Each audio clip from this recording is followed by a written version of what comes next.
Exercise 2.4 पे जाने से पहले, क्वेश्चन पे जाने से पहले हम इसकी कुछ लॉस देखते हैं। फर्स्ट देखिए, अगर हमारे पास ब्रैकेट में मौजूद है a/b raise to the power n। हमने 2.3 जब की थी, आपको याद होगा कि हमारे पास न्यूमरेटर और डिनोमिनेटर दोनों में क्या मौजूद था, सेम नंबर मौजूद था, a मौजूद था। लेकिन यहाँ पे न्यूमरेटर डिनोमिनेटर दोनों डिफरेंट है, a/b raise to the power n। अब जब हम इसमें पावर अप्लाई करेंगे तो न्यूमरेटर पे अलग पावर आएगी और डिनोमिनेटर पे अलग आएगी। बात समझ में आ रही है? इसी तरह से जब यहाँ पे आपके पास होल पावर -n होगी, इस -n को +n बनाने के लिए हम क्या करेंगे, इसका रेसिप्रोकल ले लेंगे, b/a कर देंगे। देखिए b/a हो गया तो ये पावर क्या हो गई इसकी, पॉजिटिव। अब b पे अलग पावर अप्लाई कर दें और a पे यानी डिनोमिनेटर में अलग पावर अप्लाई कर दें। तो यही रूल्स हम अपने क्वेश्चन में अप्लाई करेंगे। देखते हैं क्वेश्चन नंबर 1। तो स्टूडेंट्स देखिए क्वेश्चन नंबर 1 की तरफ आते हैं। क्वेश्चन नंबर 1 में आपके पास है 3/12 रेज़ टू द पावर 6। तो स्टूडेंट हमें न्यूमरेटर और डिनोमिनेटर में अलग अलग पावर अप्लाई करनी है, लेकिन पावर अप्लाई करने से पहले आप चेक करें कि ब्रैकेट के अंदर कैंसिलेशन तो नहीं हो रही। अगर कैंसिलेशन पॉसिबल है तो हम पहले कैंसिलेशन कर लेंगे ताकि हमें आगे जाके सिंप्लीफिकेशन में आसानी हो जाए। ठीक है, तो स्टूडेंट देखिए क्या आपके पास 3 और 4 जो है वो आपके पास सेम टेबल में आते हैं या नहीं आते हैं? 3 1 जा 3 and 3 4 जा 12। तो ये हो जाएगा आपका 1/4 रेज़ टू द पावर 6। ठीक है, अब 1 पे पावर क्या आ जाएगी, 6। 4 पे भी पावर क्या आ जाएगी, 6। 1 कितने टाइम लिखेंगे, 6 टाइम। 1 2 3 4 5 एंड 6। इसी तरह न्यूमरेटर में कोई भी नंबर होगा उसके पावर 6 होगी या जो भी पावर होगी उतने ही टाइम्स हम उसको मल्टीप्लाई करवाएंगे। 4 को कितने टाइम्स लिखा है आपने, 6 टाइम।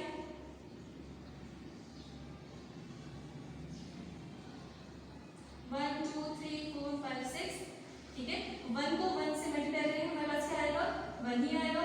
फिर आप इन तमाम वैल्यूज को मल्टीप्लाई करवा दें तो हमारे पास आ जाएगा 4096। तो स्टूडेंट ये हमारा आंसर है, सिंप्लीफाई हमने कर दिया। क्वेश्चन में हमने सिर्फ क्या कहा था, सिंप्लीफाई, तो हमसे जितना पॉसिबल हो सकता है हम उसको सिंप्लीफाई कर देंगे। अंडरस्टैंड? चलते हैं क्वेश्चन नंबर 2 की तरफ। क्वेश्चन नंबर 2 में देखिए हमारे पास ब्रैकेट में माइनस भी मौजूद है। ठीक है, ब्रैकेट में हमारे पास माइनस भी मौजूद है, लेकिन ब्रैकेट के अंदर कैंसिलेशन पॉसिबल नहीं है क्योंकि 5 और 12 किसी भी एक टेबल में नहीं आते। यानी कि हम इस पे रूल अप्लाई करेंगे, कौन सा, a/b raise to the power n is equals to an/bn।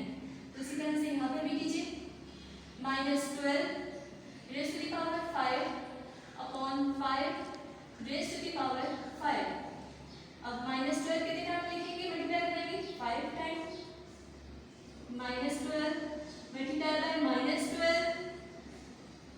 -12 again यहाँ पे हमें क्या करना है, पहले मल्टीप्लाई -12।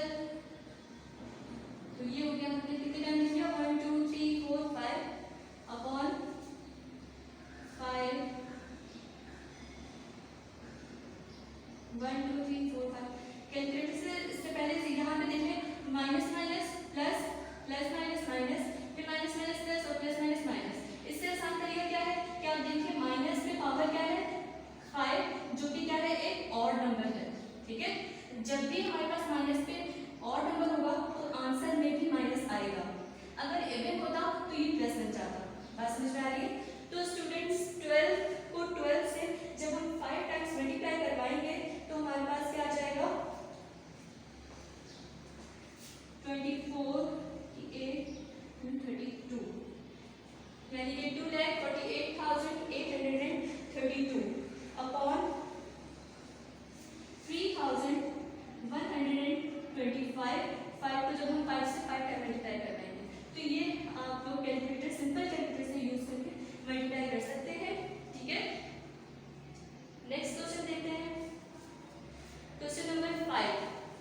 क्वेश्चन नंबर 5 के स्टूडेंट्स देखिए हमारे पास एक तो ब्रैकेट के अंदर कोई भी नंबर जो है या कोई भी टर्म कैंसिल नहीं हो रही।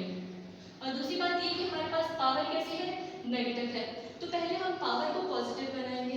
उस पावर को पॉजिटिव बनाने का रूल आपको याद होना चाहिए, क्या है, a upon b, since a upon b raise to the power minus n is equals to b upon a raise to the power n।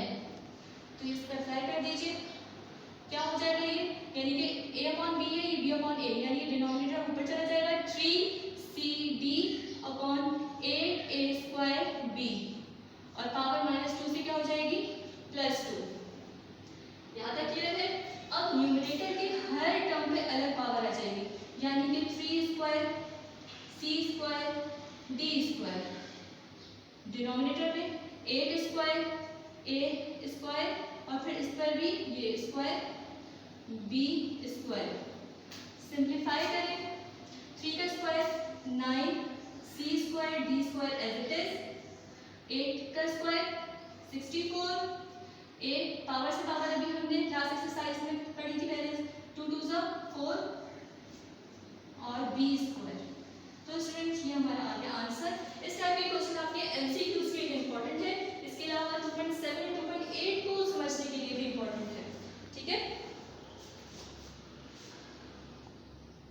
Question number 10 में हमारे पास क्या मौजूद है, -30 x10 y8 upon -5 x raise to the power 3 y raise to the power 2 whole power है हमारे पास 2।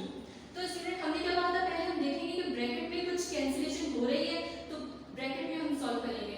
पहले तो देखिए आपके पास न्यूमरेटर और डिनोमिनेटर दोनों में माइनस मौजूद है, तो माइनस से माइनस क्या हो सकता है, कैंसिल। इसके अलावा 5 1 5 एंड 5 6 30, ठीक है। तो हमारे पास ब्रैकेट में क्या आ जाएगा, +6 x raise to the power 10। देखिए डिनोमिनेटर में भी x मौजूद है, तो ये क्या हो जाएगा, 10 - 3 y 8 - 2 होल स्क्वायर। यहाँ तक बात क्लियर है। आगे क्या हो जाएगा हमारे पास, 6x raise to the 10 - 3 7 8 - 2 6 raise to the power 7 6 raise to the power 7 x raise to the power 7 और y raise to the power 6 into 7, ठीक है। अब यहाँ पे हमारे पास एक लॉ अप्लाई हो रहा है, जो कि हम इससे पहले वाली एक्सरसाइज में पढ़ चुके हैं, ठीक है। और वो लॉ हमारे पास क्या है कि हमारे पास पावर से पावर क्या हो जाती है, मल्टीप्लाई हो जाएगी। स्टूडेंट यहाँ पे हमारे पास 7 नहीं बल्कि क्या है, स्क्वायर मौजूद है, ठीक है, स्क्वायर। तो यहाँ पर भी क्या आ जाएगा, स्क्वायर आ जाएगा। 6 square 36 and x raise to the 7 2 ज़ा 14 एंड 6 2 ज़ा 12। तो स्टूडेंट्स ये हमारा आ गया आंसर, ठीक है, क्लियर है। नेक्स्ट क्वेश्चन देखिए 11।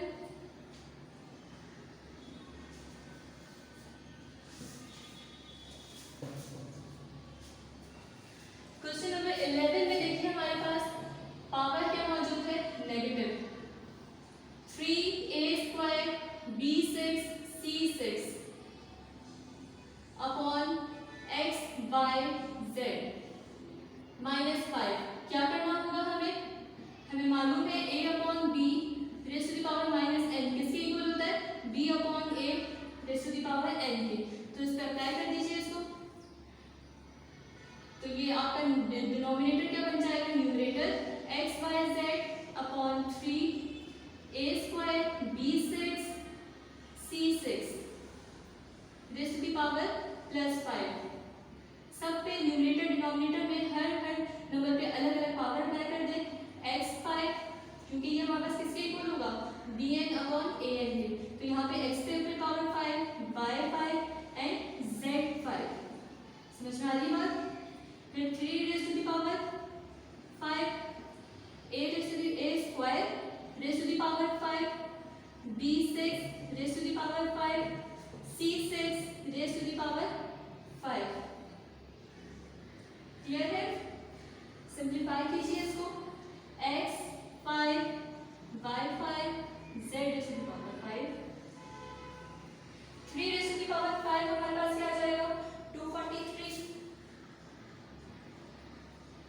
फिर a पावर से पावर मल्टीप्लाई होती है, 5 2 जा 10, b 6 5 जा 30, 6 5 जा c रेज टू पावर 30। तो स्टूडेंट्स इससे ज्यादा हम सिंप्लीफाई नहीं कर सकते, यही हमारा आंसर है। ठीक है, लास्ट क्वेश्चन की तरफ चलते हैं। Question number 12। क्वेश्चन नंबर 12 में देखिए हमारे पास क्या है, 12 n4 n3 p square upon 6 n square p whole square. हमने क्या कहा था, हम हमेशा पहले ये चेक करते हैं कि ब्रैकेट के अंदर अगर कुछ कैंसिलेशन हो रही है तो हम उसे कैंसिलेशन करेंगे। तो जरा देखिए 6 और 12 एक टेबल में आते हैं, 6 1 6, 6 2 12, यानी कि हमारे पास यहाँ पे क्या बचा है, न्यूमरेटर में 2, पावर हमारी पॉजिटिव है इसलिए हमें इस पर ज़्यादा गलती नहीं करनी पड़ेगी। n raise to the power 4, denominator में भी n मौजूद है तो ये क्या बन जाएगा, -2। सही है। फिर n क्यूब और नीचे क्या है n स्क्वायर, तो n 3 - 2, ये पावर पॉजिटिव है तो ऊपर जाके क्या हो जाएगी नेगेटिव, फिर इंटू p स्क्वायर और यहाँ पे क्या मौजूद है 1, तो 2 - 1। स्टूडेंट यहाँ पे कुछ लिखा हुआ नहीं है, इसका मतलब ये सारे नंबर्स आपस में क्या हो रहे हैं, मल्टीप्लाई। डॉट हो या कुछ ना लिखा हो, ये सब मल्टीप्लिकेशन को रिप्रेजेंट करते हैं।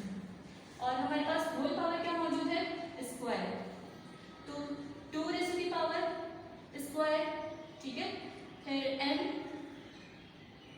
इसको पहले हम सिंप्लीफाई कर लें फिर पावर अप्लाई करेंगे नेक्स्ट स्टेप में। 2 4 - 2 2 and 3 - 2 1 1 हम लिखते रहेंगे, 2 - 1 1। ये स्क्वायर इन सब पे अप्लाई कर दीजिए, square n square multiply raise to the power square n square p square, 2 का स्क्वायर 4, 2 2 जा 4, पावर से power multiply n square p square, और ये आ गया हमारा आंसर। क्लियर है स्टूडेंट्स? तो ये क्वेश्चन इजी है, बस आपकी प्रैक्टिस की ज़रूरत है इस पर। अब होमवर्क के क्वेश्चंस देख लिए। होमवर्क में कौन कौन से क्वेश्चन हैं आपके पास? एक्सरसाइज 2.4 का क्वेश्चन नंबर 1 और 2 मैं करवा चुकी हूँ, 3 4 फिर 6 7 8 9 10 11 12 मैंने आपको भी करवाए हैं, तो उसी तरह 9 और 8 भी सॉल्व होगा। ये जितने रूल्स आपने पढ़े हैं 2.3 में 2.4 में, वो तमाम रूल्स इसमें अप्लाई हो गए हैं। ठीक है, थैंक यू स्टूडेंट।